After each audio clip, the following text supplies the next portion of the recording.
Hello guys, welcome to our channel, and in this video I'm going to show you how to adjust ringtone volume on iPhone.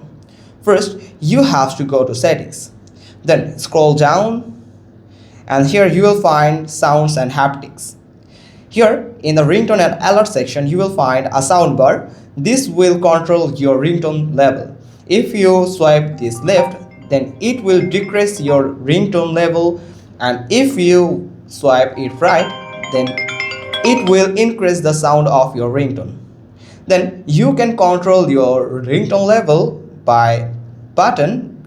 You just need to toggle this on to change with buttons. This option, make sure this option is on, and then you can just simply control the volume level with these buttons.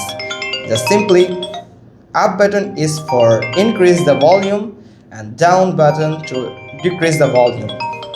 Again, if you are in the home, then you can simply increase your ringtone by clicking on the button, the top button, and the down button will help you to decrease the ringtone level.